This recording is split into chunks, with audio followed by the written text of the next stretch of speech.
ওইরকম যদি পরিস্থিতি আমাদের আসে যে তরবারি হাতে নেওয়া লাগবে, হাতে নেওয়া লাগবে, মানুষকে মেরে ফেলা লাগবে, এই সিচুয়েশন আসলে কোরআন কায়েমের জন্য ওইটাও জায়েজ আছে।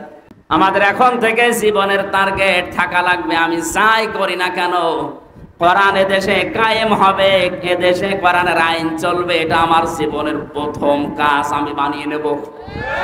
এই যদি কেউ রাজনীতি মনে করেন, হ্যাঁ এটাই রাজনীতি, কারণ বিশ্ব নবী এইটা কায়েম করার জন্য 27টা যুদ্ধে তিনি নিজে নেতৃত্ব দিয়েছেন, আর 87টা গাজওয়া, সারওয়া, জিহাদ এগুলোর তিনি মানুষকে দিয়ে পরিচালিত করেছিলেন মাত্র 13 বছরে। কয় বছরে বলেন বলেন? মক্কায় যে 53 বছরে এক থেকে ছিলেন তখন তো কিছু করতে পারেননি, পেরেছেন? ওখান থেকে যে মদিনায় গেলেন 53 বছর বয়সে, মাত্র 10টা বছর মদিনায় ছিলেন। এই 10 বছরের ভেতরে তাকে 27টা যুদ্ধে নিজে নেতৃত্ব দেওয়া লেগেছে। তাহলে বলেন তো বাস্তবতা কোথায়? নবীজি কোরআনের বিধান চালু করার জন্য এগুলো করেছিলেন না ব্যক্তিগত স্বার্থে?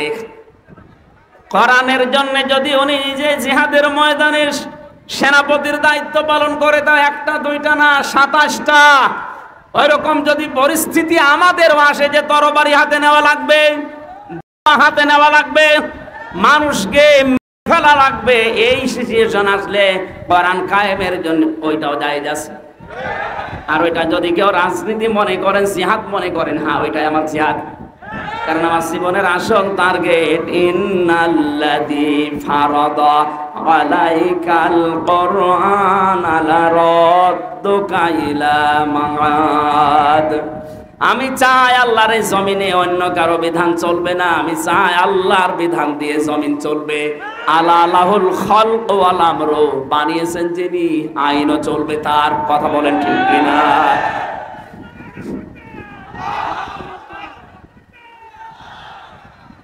এবার আসেন দ্বিতীয় শব্দে, লারাদ্দুকা। এই আলেম যারা আছেন, জ্ঞানী মানুষ যারা, গ্রামার বসে আর্মি, লাম দিয়েছেন আল্লাহ, লামে তাকিদ। আল্লাহ বলেন লারাদ্দুকা ইলা মাআদ। হে নবী, এটা কায়েম করতে গিয়ে আজকে আপনি অসহায় হয়ে পড়েছেন, কেউ আপনার পাশে নেই, শুধু একজন মানুষ আপনাকে সাপোর্ট করছে বন্ধুদের ভেতরে, হযরত আবু বকর। লারাদ্দুকা ইলা মাআদ, আপনাকে আজ ওরা যেখান থেকে তাড়িয়ে দিচ্ছে, এই জায়গায় আমি আল্লাহ আপনাকে আবার ফেরত নিয়ে আসবো বীরের বেশে। 1500 বছর আগের এই কথা আমার মনে হয় 2014 সালের 5 আগস্টে আল্লাহ বাস্তবে দেখিয়েছেন। এই 15.5 বছর যাদের নাম উচ্চারণ পর্যন্ত এ দেশে নিষেধ ছিল, 5 দিন আগেও যাদেরকে নিষিদ্ধ ঘোষণা করেছিল, এরা কথা বলে না কেন? মনে হচ্ছিল ওই সময় পুরো জমিন আমাদের জন্য সংকীর্ণ, কোন জায়গায় আমাদের জায়গা নেই। শেষের 5 দিন কি অবস্থায় ছিলেন আপনি বলেন? আল্লাহ কি অবিচারক? বলেন। সে তো এক হাত দিয়ে পাথর নিক্ষেপ করেছিল নবীর দিকে। আল্লাহ যদি রাগ করে কিছু করেও, তাহলে তার এক হাত ধ্বংস হওয়ার কথা বলবেন? তাব্বাত ইয়াদুন, কথা বলেন না কেন? 2 হাতের কথা দিলেন। আমি যদি এখন এই যে জিনিসটা পাথর মনে করি, এখান থেকে নিক্ষেপ করি, শুধু এক হাতের দ্বারা হবে না, এই হাত নড়াচড়া করবে। কথা বলেন।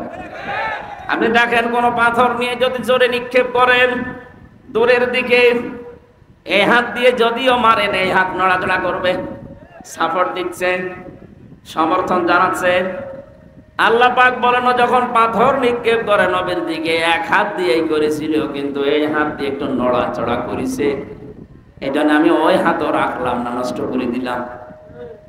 এতটুকু আল্লাহ শেষ করেননি, শুধু আয়াত নাযিল করে আল্লাহ শেষ করবেন তা না, কিয়ামত পর্যন্ত আয়াত থেকে মানুষ যেন শিক্ষা নিতে পারে। যেহেতু তার 2 হাত আল্লাহ ধ্বংস করেছিলেন, কারণ এতটুকু যে হাত একটু নড়াচড়া করে সাপোর্ট দিয়েছে। আজ 1500 বছর পর বিশ্ব নবীর আদর্শের পেছনে যারা লেগেছেন, বিভিন্ন মানুষ আমরা দেখতে পাচ্ছি। হয়তো আপনি ডান হাত দিয়ে শক্তি সামর্থ্য অনুযায়ী কাজ করছেন, আর বাম হাত দিয়ে পেছনের দরজা দিয়ে অনেক রাঘব বোয়াল টাকা পয়সা ক্ষমতা দিয়ে আপনাদেরকে সাপোর্ট দিচ্ছে।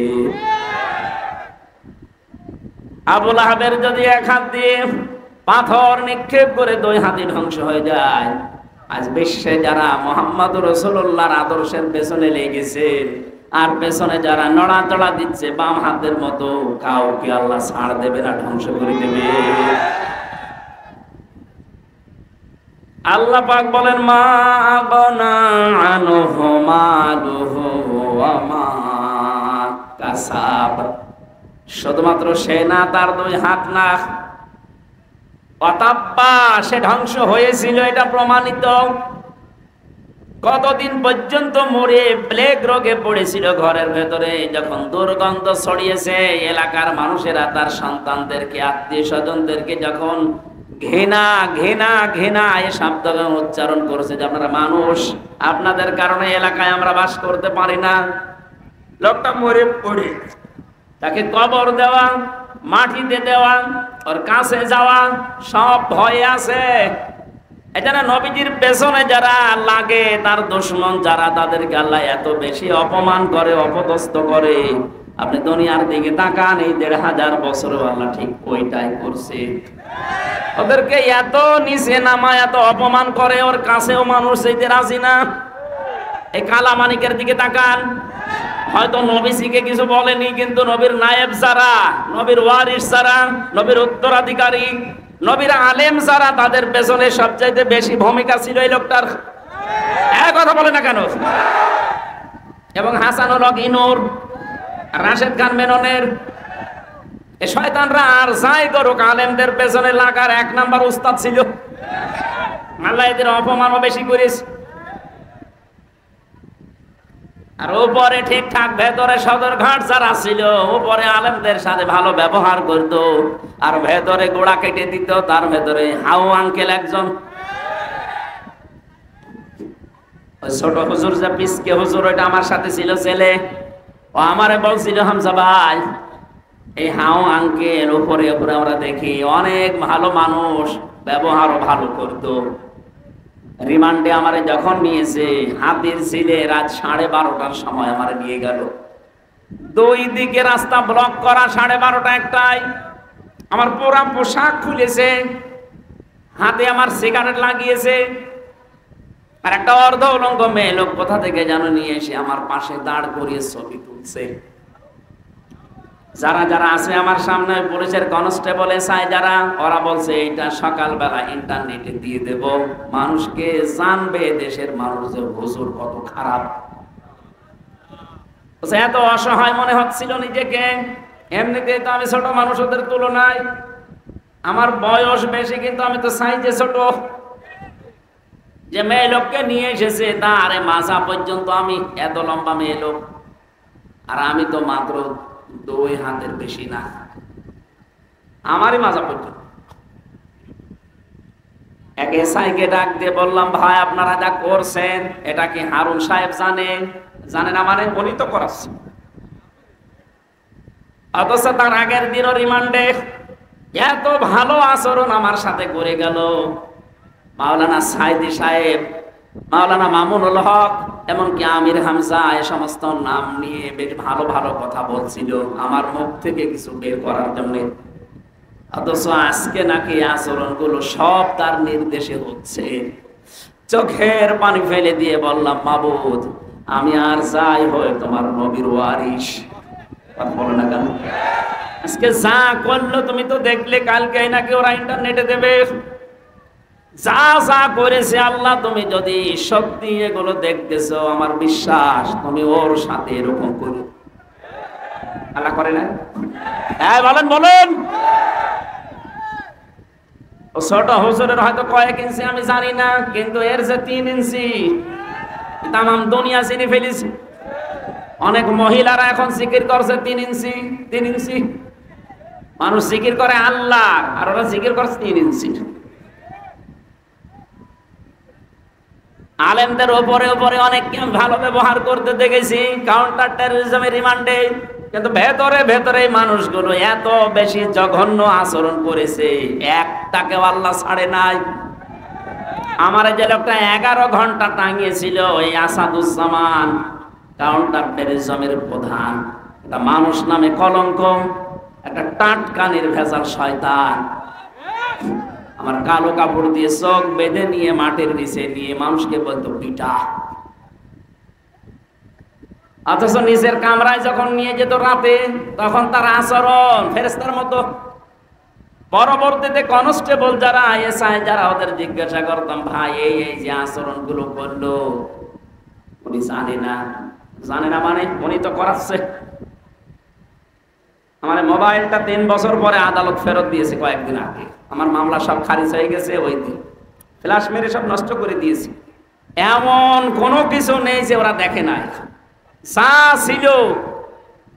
এমনকি সে বিয়ের সময় একটা ছবি তোলা ছিল ম্যাডামের, ওই ছবিটা পর্যন্ত আমার রিমান্ডে দেখিয়ে বলছে, কে শাবনুরের ছবি না পূর্ণিমার ছবি আপনার এই মোবাইলে। আমার পূর্ণিমা পূর্ণিমা করার কোথায় পাবো আমি?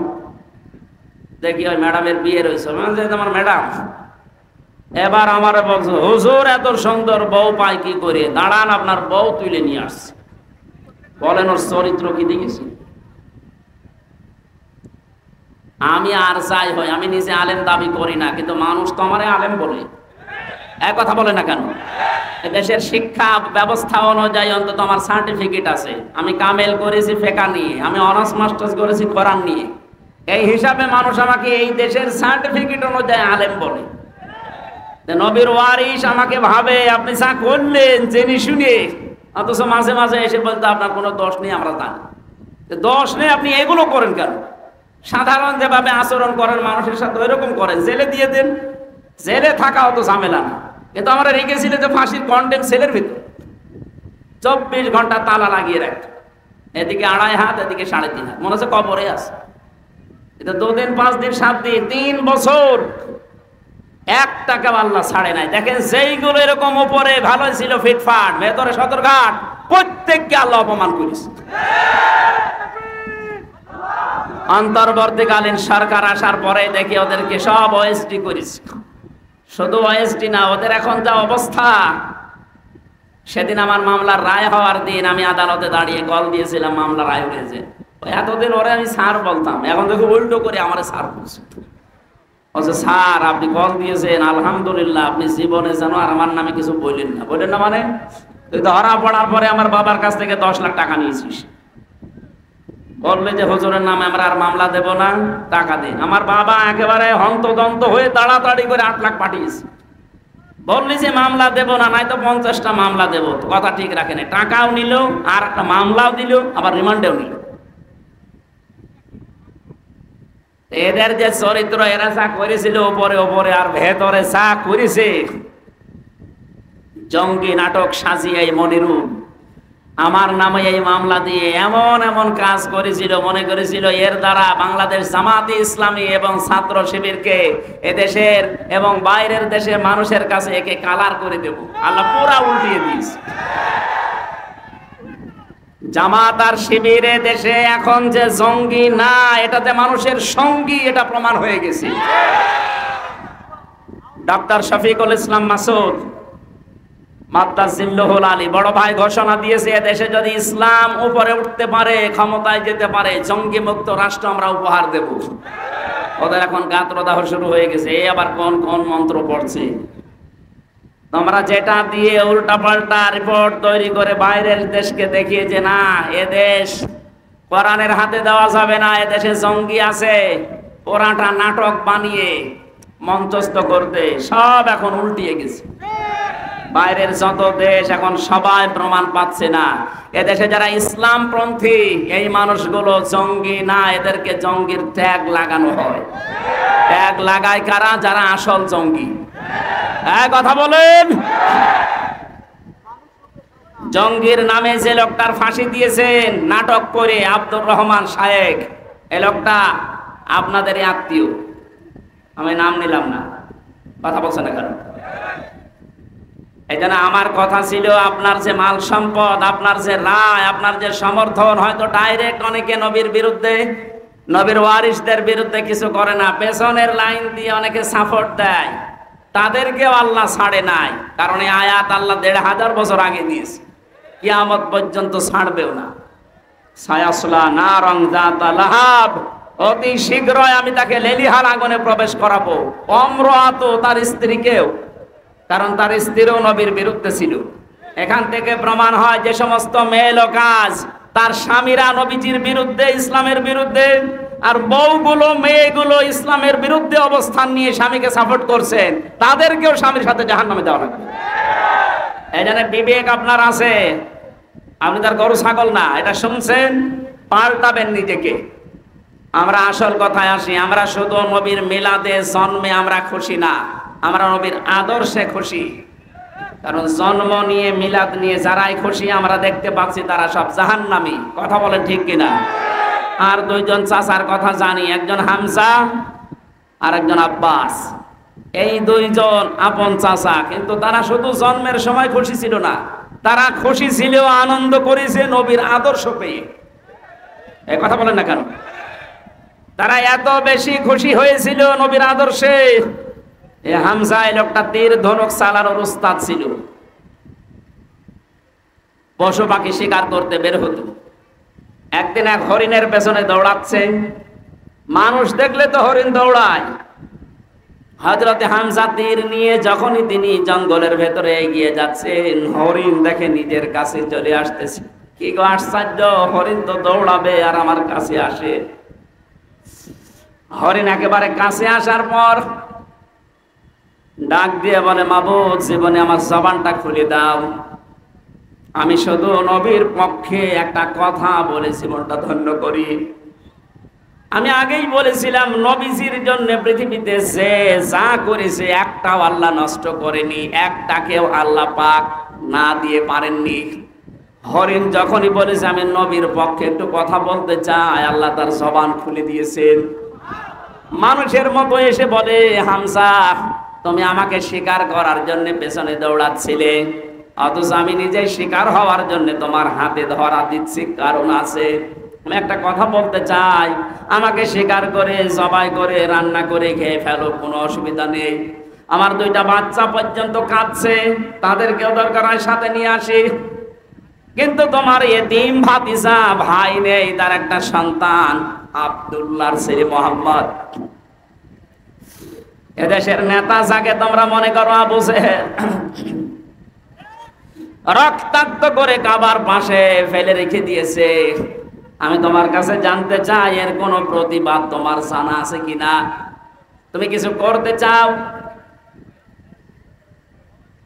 মনের দুঃখ নিয়ে, ভারাক্রান্ত মন নিয়ে এই হরিণকে, হরিণের বাচ্চা দুটোকে ছেড়ে দিয়ে বাড়িতে আসলেন। স্ত্রী কাঁদতেছে, ডাক দিয়ে বলে, বউ আমার কাঁদো কেন? বলে, কাঁদি, আমার তো ছেলে মেয়ে নেই।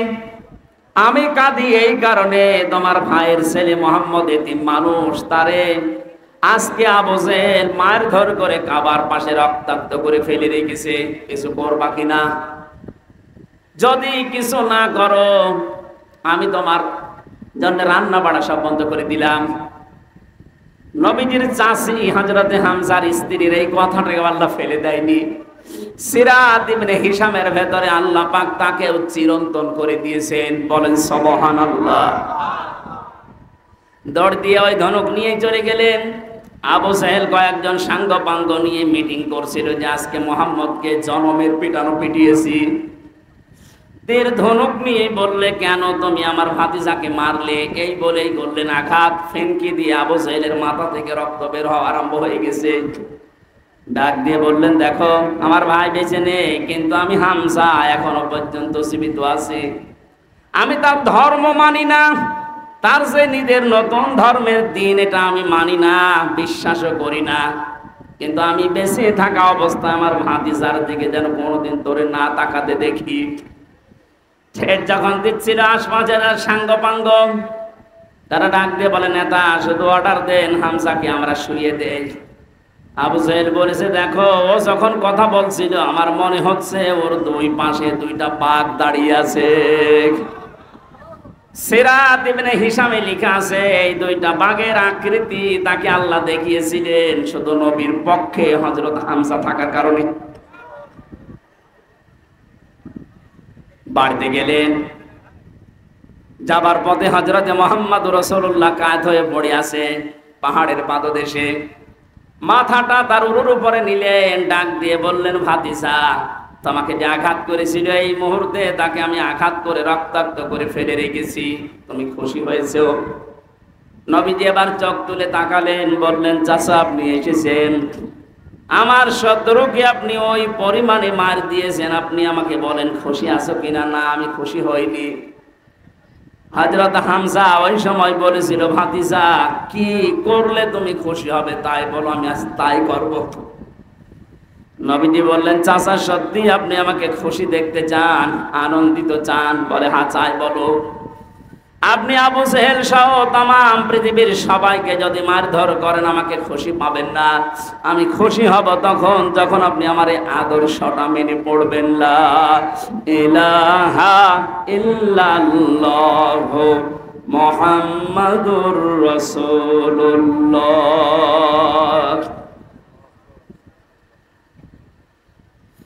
হযরতে হামজা ওই দিন বলেছিল, তোমাকে আজকে খুশি করার জন্য এহানো কাজ নিয়ে আমি করব না, এই মুহূর্তে তোমার সাথে আমি ঘোষণা দিয়ে দিলাম। তিনি নবীর আদর্শে, নবীর জীবন চরিত্র পেয়ে খুশি হয়ে নিজের জীবনটা পর্যন্ত দিয়ে ৭০ টুকরা হয়েছিলেন উহুদের ময়দানে। তারপর নবীর আদর্শ ছাড়েন নাই। আল্লাহ পাক খুশি হয়ে আয়াত নাযিল করেছেন কোরআনে, রাদিয়াল্লাহু আনহুম ওয়া রাদু আন যালিকা লিমান খাশিয়া রাব্বা। এটা সাহাবায়ে কেরামের জন্য। হযরত হামজা সাহাবী ছিলেন না? কথা বলেন। তাহলে আমরা দুইজন চাচার কথা জেনেছি, তারা মিলাদে খুশি ছিল, আদর্শে খুশি না। দুইজনে জাহান্নামী, আবু তালেব আর আবু লাহাব। অপর দুইজন চাচা হযরতে হামজা, হযরত আব্বাস, এই দুইজন শুধু তারা জন্মে মিলাদে খুশি হয়নি, তারা আদর্শ পেয়ে খুশি হয়ে গেছে, আনন্দ করেছে, নিজের জীবন পর্যন্ত বিলিয়ে দিয়েছে। আল্লাহ দুইজনকে জান্নাত দিয়ে দিয়েছে। আজকে রবিউল আউয়াল মাসে আমরাও সিদ্ধান্ত নিতে চাই, বিশ্ব নবী মুহাম্মদুর রাসূলুল্লাহর শুধু মিলাদ পড়ে খেজুরি জিলাপিকে আমরা শেষ করব না। তার 40 থেকে 63 এই 23 বছরের জীবনী পুরাটা আমাদের জীবনে বাস্তবায়ন করে আমরা আনন্দ করব। হ্যাঁ, রাজি আছেন আপনারা? আল্লাহ মাহফিল সাকসেস করুন, বলেন আমিন। আজকে তেলাওয়াত করেছে সূরা কাসাস 85 নাম্বার একটা আয়াত। এটা বিশ্ব নবী মুহাম্মদুর রাসূলুল্লাহর সাথে রিলেটেড, এই জন্য এটা পড়লাম। কাসাস মানে ঘটনা সমূহ। কাসাস মানে কি? আল্লাহ রাব্বুল আলামিন বলেন, ইন্নাল্লাযী ফারাদা আলাইকাল কুরআনা লারাদ্দুকা ইলা মাআদ। নবীজিকে আল্লাহ জানাচ্ছেন, হে নবী, অবশ্যই আল্লাহ পাক আপনার উপরে কোরআনের আইন মানা ফরজ করে দিয়েছেন। এখান থেকে মাসলা বের হয়, এটা কি শুধু নবীজির জন্য? কোরআনের যে আইনগুলো আছে 500 আইন আছে। কয়টা? বলেন বলেন। এই 500 আইন মানা নবীজির জন্য শুধু ফরজ। এর ব্যাখ্যা করতে গিয়ে সূরা যুখরুফের 42 নাম্বার আয়াতে আল্লাহ জানিয়েছেন, ওয়া ইন্নাহু লাযিকরুল লাকা ওয়া লিকাওমিকা ওয়া সাওফা তুসআলুন। হে নবী, আপনাকে আর আপনার উম্মত বলে দাবি করবে, তাদেরকে আমি কিন্তু কিয়ামতের দিনে এই প্রশ্নটা প্রথম করব যে আমার কোরআনের আইন মানা হয়েছে কিনা। তাহলে কোরআনের আইন মানা এটা ফরজ, নামাজের মতো, সিয়ামের মতো। কথা বলেন না কেন? যেটা ফরজ কাজ, ফারাজুন শব্দ আল্লাহ নিজে দিলেন কোরআনে। ইন্নাল্লাযী ফারাদা, আল্লাহ কিন্তু কাঁটা বাঁধেননি যে লিখে দিলাম, না, ফারাজ আমি ফরজ করে দিলাম। আলাইকাল কোরআনা, আপনার প্রতি আমার কোরআনের যে নিয়ম নীতিগুলো নাযিল হয়, এটা ব্যক্তি, পরিবার, সমাজ আর রাষ্ট্রে মানা এটা ফরজ। এটা কি? ৯৬% মুসলমান আমরা এই দেশে বাস করি। কোরআনে কারিমের প্রচার করো, এই যে শব্দটা আল্লাহ পাক বলেন কোরআন প্রচার করো।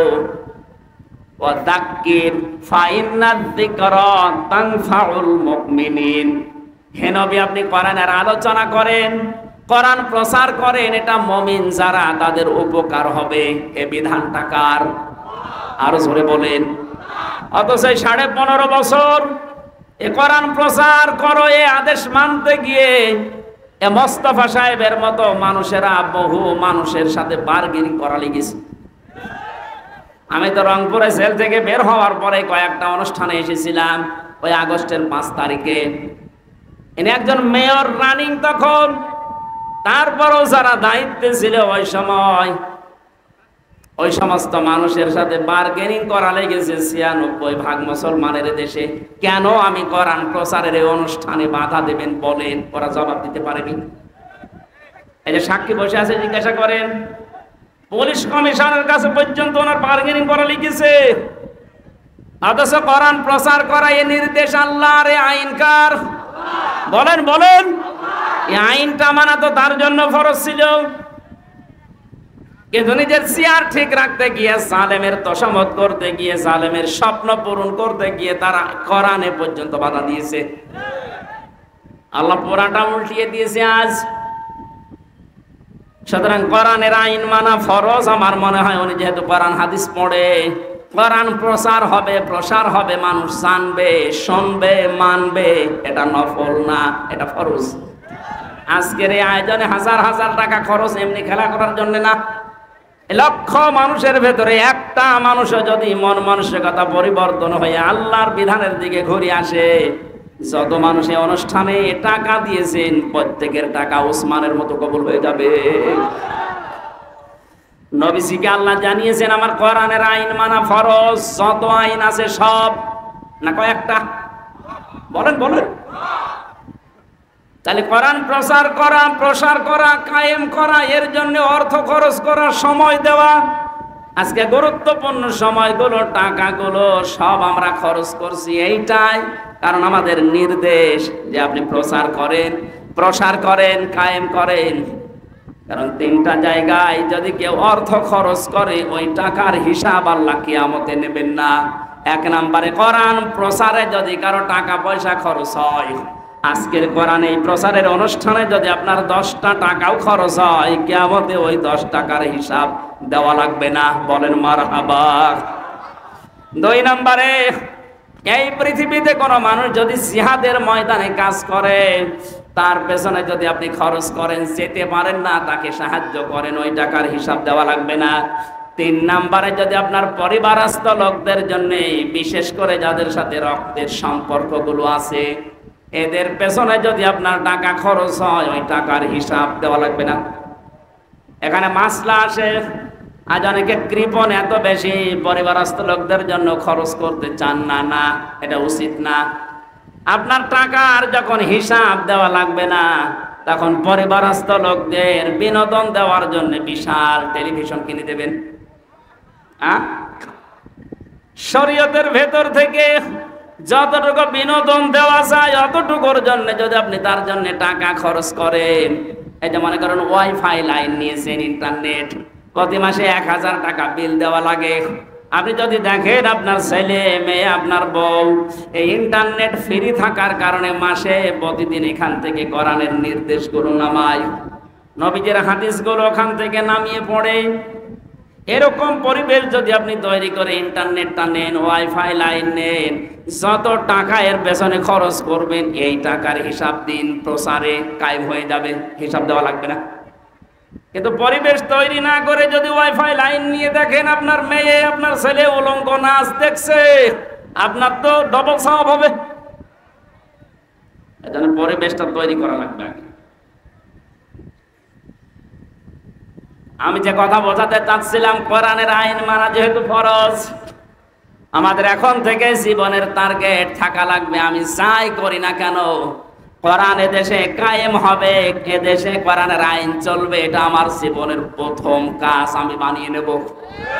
এই যদি কেউ রাজনীতি মনে করেন, হ্যাঁ এটাই রাজনীতি, কারণ বিশ্ব নবী এইটা কায়েম করার জন্য 27টা যুদ্ধে তিনি নিজে নেতৃত্ব দিয়েছেন, আর 87টা গাজওয়া সারওয়া জিহাদ এগুলোর তিনি মানুষকে দিয়ে পরিচালিত করেছিলেন মাত্র 13 বছরে।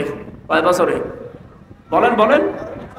মক্কায় যে 53 বছরে এক থেকে ছিলেন তখন তো কিছু করতে পারেননি, বুঝেছেন? ওখান থেকে যে মদিনায় গেলেন 53 বছর বয়সে, মাত্র 10টা বছর মদিনায় ছিলেন।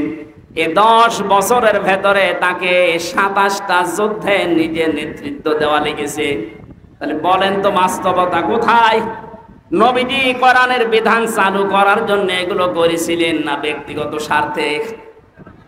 কোরআনের জন্য যদি উনি নিজে জিহাদের ময়দানে সেনাপতির দায়িত্ব পালন করে, তা একটা দুইটা না 27টা। ওইরকম যদি পরিস্থিতি আমাদেরও আসে যে তরবারি হাতে নেওয়া লাগবে, হাতে নেওয়া লাগবে, মানুষকে ফেলা লাগবে, এই সিচুয়েশন আসলে কোরআন কায়েমের জন্য ওইটাও জায়েজ আছে।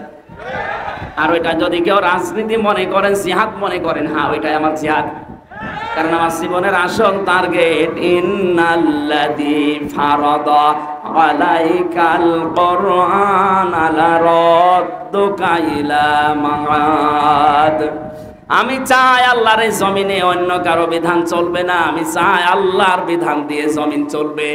আলা লাহুল খালক ওয়াল আমরু, বানিয়েছেন যিনি, আইনও চলবে তার। কথা বলেন ঠিক কিনা?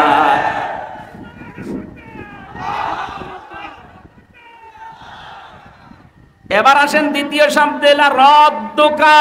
এই আলেম যারা আছেন, জ্ঞানী মানুষ যারা, গ্রামার বসে আর্মি, লাম দিয়েছেন আল্লাহ, লামে তাকিদ। আল্লাহ বলেন লা রদ্দুকা ইলা মাআদ। হে নবী, এটা কায়েম করতে গিয়ে আজকে আপনি অসহায় হয়ে পড়েছেন, কেউ আপনার পাশে নেই, শুধু একজন মানুষ আপনাকে সাপোর্ট করছে বন্ধুদের ভেতরে, হযরত আবু বকর। লা রদ্দুকা ইলা মাআদ, আপনাকে আজ ওরা যেখান থেকে তাড়িয়ে দিচ্ছে, এই জায়গায় আমি আল্লাহ আপনাকে আবার ফেরত নিয়ে আসবো বীরের বেশে। 1500 বছর আগের এই কথা আমার মনে হয় 2014 সালের 5 আগস্টে আল্লাহ বাস্তবে দেখিয়েছেন। এই 15.5 বছর যাদের নাম উচ্চারণ পর্যন্ত এ দেশে নিষেধ ছিল, 5 দিন আগেও যাদেরকে নিষিদ্ধ ঘোষণা করেছিল, এরা কথা বলে না কেন? মনে হচ্ছিল ওই সময় পুরো জমিন আমাদের জন্য সংকীর্ণ, কোন জায়গায় আমাদের জায়গা নেই। শেষের 5 দিন কি অবস্থায় ছিলেন আপনি বলেন?